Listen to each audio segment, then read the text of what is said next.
Aujourd'hui dans l'histoire, les conséquences de la fin de la Première Guerre mondiale apparaissent déjà. Cette vidéo fait suite à celle de la signature de l'armistice le 11 novembre 1918, que je vous invite à visionner également. Les combats de la Grande Guerre sont terminés depuis 24 heures, et déjà les conséquences se déclenchent en cascade. La première et la plus importante, c'est la dissolution de l'Empire austro-hongrois par l'abdication de son dernier empereur, Charles Ier d'Autriche.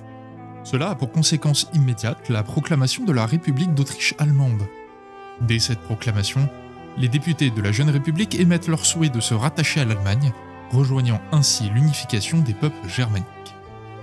Mais cela leur sera refusé par le traité de Saint-Germain-en-Laye, signé le 10 septembre 1919, qui interdira formellement à l'Autriche d'être rattachée à l'Allemagne.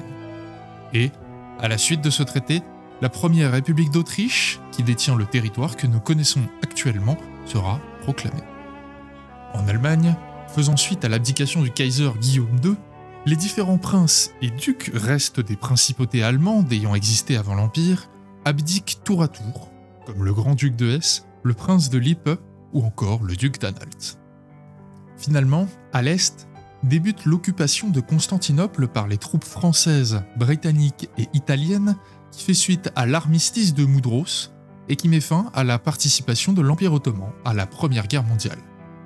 Cette occupation perdurera jusqu'en 1923 et les victoires de l'armée turque qui amènent à la proclamation de la République de Turquie et au traité de Lausanne. Je me permets un petit message à la fin de cette vidéo pour vous remercier personnellement d'être de plus en plus nombreux à me suivre, et je vous invite à vous abonner et à partager mon travail si ce n'est pas déjà fait, c'est la meilleure aide que vous pouvez m'apporter pour la visibilité de mon travail. Merci à tous, et à demain pour un nouvel événement historique.